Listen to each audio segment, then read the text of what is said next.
cara kita hutang piutang. Bahkan di Al-Quran ayat yang terpanjang itu tidak mengenai sholat, tidak mengenai ibadah, tapi cara hutang itu bagaimana yang sekarang diikuti oleh bank konvensional. Maka marilah kita pelajari Al-Quran supaya kita bahagia dunia akhirat.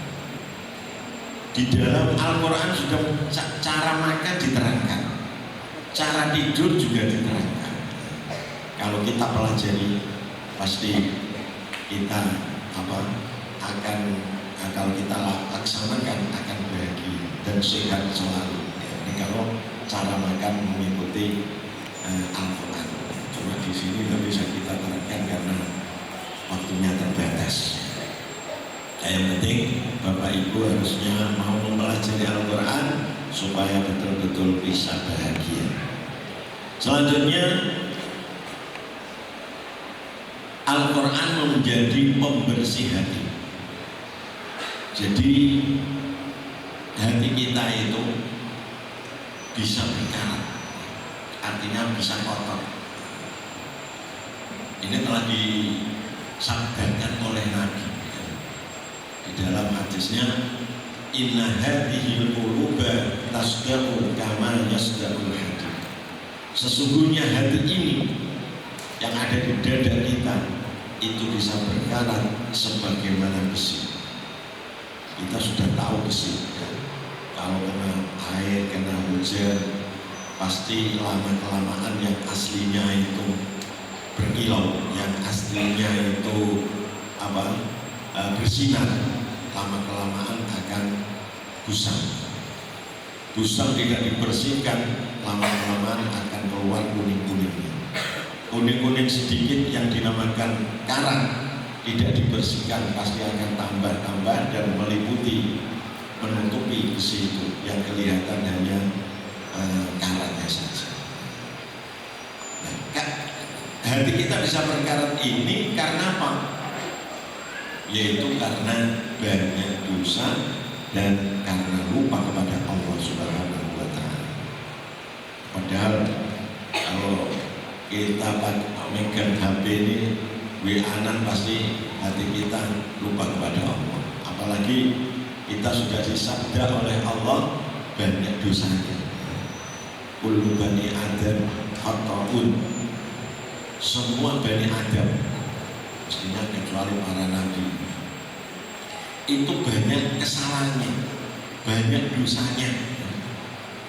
Kadang-kadang kita dosa saja malah tidak merasa, malah senang menjalankan dosa.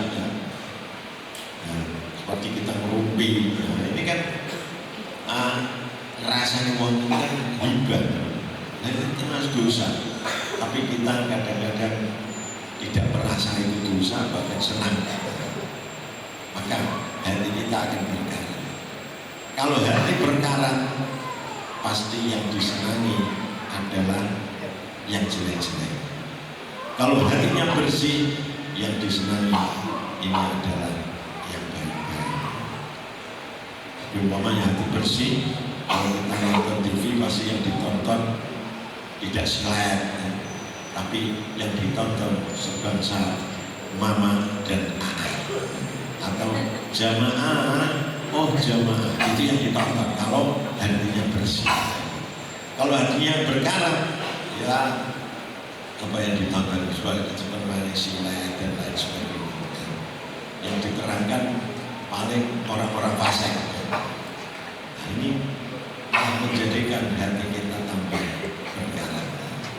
Maka dari itu, kalau hati kita bersih, pastinya setelah ini kita akan cinta terhadap Al-Quran, memperbanyak baca Al-Quran. Yang aslinya tidak pernah baca Quran akan baca Quran.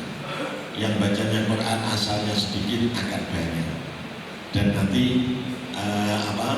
akan istiqomah di dalam membaca Al-Quran. Bapak Ibu yang kami hormati, selanjutnya akan kami kenalkan yang buah atau thariqah yang buah. Apakah thariqah yang buah itu? Karena ada perkataan If you don't know, you can lie. Tak kenal, maka tak sayang. Supaya sayang, supaya cinta, kita harus mengenali. Ya. Jadi torekoh yang dua ini adalah torekoh itu metode. Metode disuruhkan baca, tulis, dan menghafalkan Al-Quran. Jadi dengan metode yang dua ini akan kita pelajari bagaimana cara membaca Al-Quran yang benar dan bagaimana cara menulis yang benar dan bagaimana menghafalkan Al-Quran dengan benar dan supaya bisa cepat. Cuma yang kita terbitkan baru yang mengenai membaca dan juga menulis. Yang mengenai menghafalkan ini belum diterbitkan, tapi sudah dipraktekkan di pondok-pondok yang berukuran. Jadi kitab yang di hadapan kita ini adalah untuk mempelajari baca tulis dari mulai juz 1 sampai juz 7, terus ditambah pemula dan juga didukung dengan yang lainnya, kitab-kitab lainnya. Ini untuk kita mempelajari baca dan tulis. Dan alhamdulillah sekarang yang untuk menulis ada sendiri ya. Juz 1 sampai juz 2 itu cara penulisan, kemudian juz 3 dan juz 4 yang kitabah ini untuk latihan menulis pegon. Dan kaidah-kaidah pegon diterangkan dalam juz 4. Jadi pegon ini yang gunanya adalah untuk kita mempelajari kitab gundul, supaya kita bisa cepat membaca kitab gundul. Maka kalau kita memberi arti itu dengan tulisan pegon. Jadi pegon ini adalah untuk jinggoti kitab gundul, itu supaya kita cepat bisa membaca kitab gundul. Bapak Ibu yang kami hormati, setiap metode pasti ada kekurangan dan ada kelebihannya. Saya yakin di dalam yang dua ini masih banyak kekurangan, bahkan mungkin ada kesalahan yang kami harapkan dari pengguna yang dua ini. Kalau ada kesalahan, ada kekurangan, ada kesukaran, mohon ada usulan atau petunjuk-petunjuk yang dikirimkan kepada yang A supaya nanti untuk mempermudah atau memperbaiki cetakan selanjutnya. Untuk kelebihannya diantaranya ini, pertama adalah ditulis sesuai dengan Rasm Utsmani. Rasm itu tulisan, Utsmani itu nisbat kepada Khalifah Utsman ya. Karena Rasm Utsmani ini ditulis ketika waktu sahabat Utsman menjadi khalifah, maka sebutannya adalah Rasm Utsmani, tulisan yang ditulis waktu sahabat Utsman menjadi khalifah. Nah, Rasm Utsmani itu tulisannya banyak yang tidak sesuai dengan tulisan Arab biasa. Contohnya kalau Arab biasa muslimatun, mukminatun, pasti ada alifnya. Kalau kita diimla, kalau kita tulis harus ada alifnya. Kalau tidak ada alifnya disalah. Tapi kalau kita lihat di dalam Al-Quran, muslimatun, mukminatun dan lain sebagainya, di situ tidak ada alifnya, tulisannya muslimatun, mukminatun, tidak boleh ditambah alif ya. Bacaannya tetap panjang. Seperti juga lafal lintan seluar ya, itu di Quran ada alifnya, padahal membacanya tidak ada alifnya atau dibaca pendek. Kalau kita baca waqaf litajlu, nggak litajluan. Kalau kita baca waqfasol litajluan alaihim. Jadi artinya alif itu mestinya tidak berfungsi secara bacaan, tapi harus tetap ditulis ada alifnya, sebab ada rahasianya. Kemudian semua contoh-contoh kalimat yang sebagai contoh itu diambilkan dari Al-Quran, lafal-lafalnya dari Al-Quran, mulai dari huruf yang sudah kawin, yang sudah bergandengan, berarti juz 1 bagian tengah itu yang sudah digandengkan, itu kalimatnya pasti dari Al-Quran. Jadi untuk menunjang supaya lebih cepat. Kemudian 3, menerangkan semua bacaan Imam Hafiz dari Thariq Syatibiyah atau Thariq Syatibi Asy-Syatibi, ya, Imam Syatibi.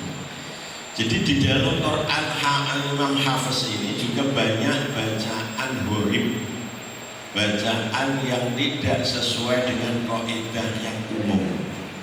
Nah ini nanti akan kita terangkan semuanya, termasuk ada bacaan tasil itu bagaimana, mana yang harus tasil, mana yang boleh tasil, boleh ibdal, mana yang harus dibaca imalah, mana yang harus dibaca ismam atau ikhtilas. Nah ini nanti akan kita pelajari di juz 6 yang bulan, ya. Kemudian yang keempat adalah mengajarkan cara menulis huruf Arab, ya, dan menulis background, ya, seperti yang saya terangkan tadi. Kemudian yang kelima, adanya Quran Al-Quddus atau Mushaf Al-Quddus. Jadi dari yang buka ini menerbitkan Quran namanya Al-Quddus. Yang mana Al-Quddus ini sama tulisannya dengan tulisannya memakai Rasul Osmani. Rasul Osmani yang sempurna menurut para ulama itu yang dari Arab, ya, dari Saudi, dari Mesir, dari Timur Tengah itu, terutama dari percetakan Madinah, ya. Ini tulisan Rasul Osmani yang bisa dikatakan yang sempurna. Ya alhamdulillah di Quran Kemenang Indonesia ya sudah banyak yang dirubah, artinya disesuaikan dengan Rasul Osmani, tapi ada sebagian yang masih kurang, ya. Nah, Quran Rasul Osmani yang kita terbitkan itu berbeda dengan Quran yang diterbitkan oleh Kemenang. Di antaranya adalah tanda wakafnya, banyak yang tidak sama, karena yang kita ikuti adalah wakaf yang pendek-pendek supaya anak membaca ini kuat. Nanti kalau masih ada yang panjang, nah nanti ada namanya wakaf intirori, atau ngetrennya sekarang disebut wakaf ibtida. Jadi yang lebih dari 35 atau 45 harokat itu pasti ada wakaf sementara atau wakaf intirori karena tidak kuat, ya. Supaya wakafnya tidak salah, karena wakaf ini kalau tidak tahu artinya bisa juga salah, ya. Seperti wakaf la ilah, wakaf kok di situ, nah, padahal artinya kan tidak ada Tuhan, kan berbahaya, seperti orang PKI, ya. Maka kita arahkan wakafnya di sini, nanti mengulangi aja di sini, nanti ada contoh-contohnya. Di samping itu Quran Al-Quddus ini ada catatan kaki. di bawahnya ada keterangan mengenai bacaan-bacaan gurib. Jadi umpamanya ada bacaan yang gurib, nanti diberi garis bawah atau di blok. Ya. Kalau ada blok ada garis bawah ini berarti bawahnya ada keterangannya. Oh, lafal ini boleh dibaca tasil. Tasil yaitu begini-begini, dan boleh dibaca ekdal yaitu dibaca dengan begini, dan seterusnya. Dan juga keterangan mengenai lafal-lafal yang muskilah, yang dianggap sukar atau yang sering salah orang membaca ini juga diberi keterangan. Itulah diantaranya kelebihan daripada yang bulan. Bapak Ibu yang kami hormati, ini contohnya Quran Al-Qudus. Ini contohnya ada A'udzu di atasnya, di bawahnya ada Rabbi firli wali walidayya walil mu'minina amin. Kemudian yang paling bawah catatan kaki, ya, catatan kaki. Nah, ini contohnya ayat yang panjang. Jadi umpamanya ada ini ayat lebih daripada 40 harokat. Nah, orang membaca kalau sudah lebih 35 sampai 40 ini biasanya tidak kuat. Kalau tidak kuat perlu wakaf di tengah. Wakafnya di mana? Nah, ini kita berikan tanda. Jadi umpamanya kita membaca dari ya bani Israil al-Qur'an dan seterusnya. Ini kalau sampai akhir ayat, orang yang nafasnya biasa pasti tidak akan kuat. Ya. Kalau tidak akan kuat, ya kita beri tanda wakaf sementara. Di situ kita beri tanda panah kanan kiri. Ya. Jadi yang sebelah kiri itu untuk tanda wakaf sementara. Allati an'amtu alaikum, dia ada tandanya panah kanan, itu berarti wakaf sementara. Yang dari kanan ada tanda panah ke kiri, yang itu untuk mengulangi. Dari wakaf sini ibtidaknya dari mana? Kalau yang baik mestinya ya dari uzkuru nikmatallah. Tapi kalau nanti kepanjangan tidak kuat lagi, harus wakaf berkali-kali. Nanti dipilih yang supaya mengulanginya tidak terlalu panjang dan diperbolehkan menurut bahasa Arab. Kalau umpamanya dimulai dari an'amtu alaikum, ini menurut bahasa tidak baik, ya. Maka kita mulai dari alladzi an'amtu alaikum dan seterusnya. Kita lanjut. Nah, ini di dalam Quran Al-Qudus ada tanda perempatan menurut halaman. Kalau 5 halaman berarti seperempat. Nanti yang kedua adalah setengah. Nanti yang ketiga adalah 3/4. Itu ada tanda-tandanya supaya memudahkan kalau kita menghafalkan seperempatnya di mana, itu bisa dilihat dari sini. Kemudian yang termasuk gharib, ada catatan kaki, yaitu ketika kita membaca lafal alif lam mim Allah, yaitu di surat permulaan surat Ali Imran. Kebanyakan kita membaca memang dibaca dengan wakaf karena ini ayat. Tapi mestinya kalau kita ahli Quran, mempelajari Al-Quran, ya harus tahu umpama diwasolkan itu bagaimana. Apalagi yang menghafalkan Al-Quran jangan sampai tidak tahu, ya. Ini caranya di situ kan sudah ada keterangan. Cuma ini tulisannya masih pakai pegon. Yang sekarang memakai tulisan Latin. Karena ketika ditulis pakai pegon ini banyak yang komplain tidak bisa membaca karena tidak paham pegon. Memang mohon mohon supaya diganti latinnya. Sekarang alhamdulillah sudah latin, cuma yang kita lihatkan ini masih cetakan yang lama. Alif lam mim, Allahu jika wasal, mim dibaca fathah, mimah tidak sukun, ya, tidak mimi tapi mimah. Dan mat sebelumnya boleh 2 atau 6 harokat. Jadi prakteknya ketika baca ini kita wasolkan, ya.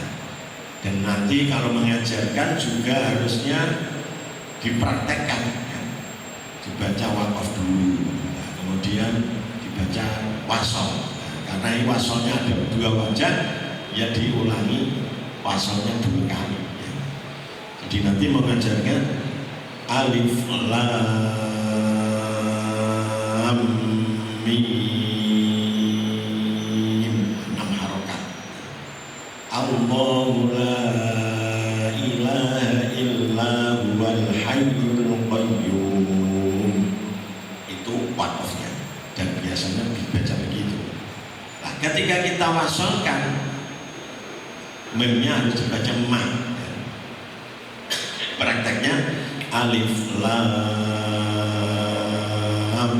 mim Allahu la ilaha illa hu. Kalau tidak kuat ya bisa begitu. Mim Allah, nah, itu caranya membaca kalau wasol. Dan boleh baca tetap panjang. Alif lam mim Allahu la ilaha illa hu. Ini berarti membacanya 3 kali supaya sempurna.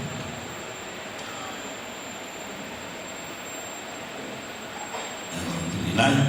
Nah, ini apa kita terangkan dalam juz 6 nanti. Kemudian contoh lagi, Qul Allah. Ini yang di Al-Quran tandanya adalah tanda panjang. Ini namanya man apa ini? Allahumma apa? Nah, bisa disebut man lazim, ya. Karena ada man bertemu tasdid. Dan juga bisa disebut man fard atau man fardi, ya.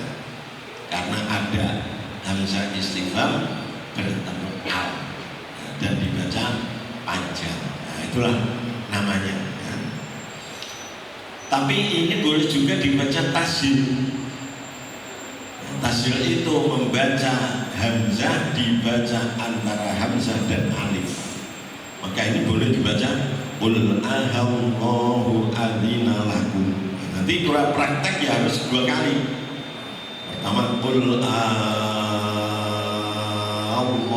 adzina lakum. Terus Qul ahallahu adzina lakum. Jadi supaya tahu membacanya, wajah-wajahnya dibaca semua. Kemudian ini Mushaf Al-Quddus yang terbaru, yaitu ada tajwid warnanya. Jadi yang di situ ada apa? Warna merah, ada warna apa? Hijau, dan ada warna biru. Warna kuning Golkar ada. Hanya 3 saja. Kalau hitam sudah asli. Yang merah ini menunjukkan bacaan-bacaan yang penting atau hukum tajwid yang penting. Maka yang di merah ini bacaan guna semuanya di merah, ya. Jadi tidak ada perbedaan antara iqlab dengan ifa safawi, guna musaddah, tidak ada perbedaan. Asal merah itu ada yang menunjukkan apa yang dibaca dulu. Kemudian menunjukkan yang dibaca qalqalah. Jadi kalau huruf qalqalah yang sukun maka di merah. Kemudian mat, yang ada mat far'i, mat yang lebih dari 1, ya, itu diberi merah. Kemudian ikhwatin nun ini kan merah, ya. Kemudian yang tafkhim, roh tafkhim, ya roh sukun yang tafkhim. Kemudian lafal Allah yang dibaca tafkhim, ini juga di merah. Jadi kalau ada warna merah harus cerdas. Ini yang penting apa? Atau yang menunjuk merah ini yang ditunjukkan apa? Nah, itu supaya cerdas. Ya. Kemudian huruf yang tidak terbaca ketika wasol itu diberi warna biru. Seperti wal kolami, alifnya dibiru karena tidak terbaca ketika dibaca wasol. Kemudian ada lagi warna hijau. Hijau ini yang biasanya di akhir ayat atau akhir tanda wakaf atau sebelum tanda wakaf. Karena ini menunjukkan antara wakaf dan wasolnya bacaannya berbeda. Bacaannya berbeda. Itu yang warna hijau. Jadi seperti ini. Nun wal kolami. Kalau yang yang Quran baru ini itu diberi blok, ya, bold, ya. Nun wal qalami kan ada warna sendiri, ya. Warna hijau muda. Ini kalau di situ tidak kelihatan, ya. Karena di blok ini berarti ada catatan kaki. Di catatan kaki tertulis nun wal qalami. Jika wasol, nun dibaca idhar, tidak idgham. Kalau kita mengikuti kaidah ada nun itu kan ada nun mati bertemu wawu di lain kalimat, harusnya gimana? Mestinya kan idgham mestinya. Tapi ini termasuk gharib, artinya tidak sesuai dengan kaidah yang umum. Ini dibaca idhar, maka bacaannya nun wal qalami wa ma yasturun. Seperti Yasin, Yasin wal Qur'anil Hakim. Mungkin Bapak Ibu membacanya begitu, tapi tidak tahu kebetulan itu tidak dibaca idgham kebetulan. Tapi mestinya tidak diidghamkan ini karena memang untuk imam hafaz membacanya idgham. Kemudian lagi maliyah halaka, ada hak sukun bertemu huruf sesamanya atau sama makhraj sama sifat. Kaidahnya kalau ada huruf sukun bertemu sesamanya dibaca apa? Idgham. Disebut idgham misli, mislain, mutamatsilain, sama saja. Tapi ini tidak harus idgham. Berarti kan tidak sesuai dengan kaidah. Ini di keterangannya bahwa maliyah jika wasol boleh dibaca idhar dengan saktah atau idgham. Jadi cara membaca idharnya harus dibaca saktah. Ma'auna anni maliyah halaka anni sultaniyah, boleh gitu. Atau maliyah halaka anni sultaniyah. Ini sebagai contoh ya, yang ada di Quran Al-Qudus. Bapak Ibu yang kami hormati, ya, mari kita membaca suratul Fatihah